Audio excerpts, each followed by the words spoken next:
आप सभी लोगों का स्वागत है हमारे चैनल में। और आप लोगों को बहुत प्यारी सी एक लाचारी गीत सुना रही हूँ। और आज आई हूँ मंदिर पर। मैं बहुत देखिए तेज हवा चल रही है और आप लोगों को गीत सुना रही हूँ। केतनो तू देवता मानैबा मर जैसन नारी ना पैबा। केतनो तू देवता मानैबा मर जैसन नारी ना पैबा। बगिया में जाइबा तू मालिन बसैबा। बगिया में जाइबा तू मालिन बसैबा। संगे संगे गजरा गुथैबा मर जैसन नारी ना पैबा।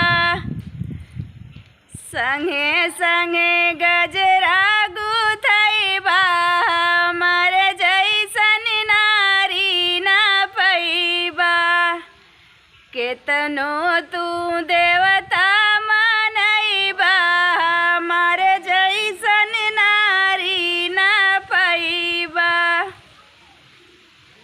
कुआना पे जाइबा तू घड़ीला भरैबा।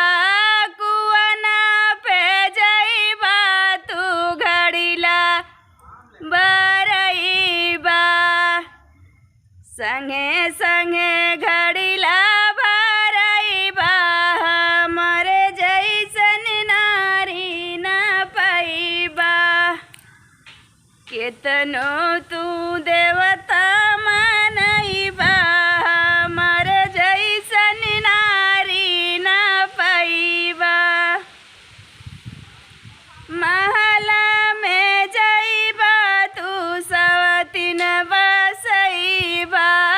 महला में जाइबा तू सवतीन बसैबा।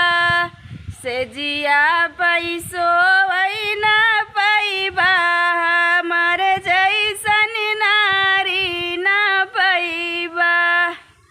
केतनो तू देवता मानौबा मर जैसन नारी ना पैबा।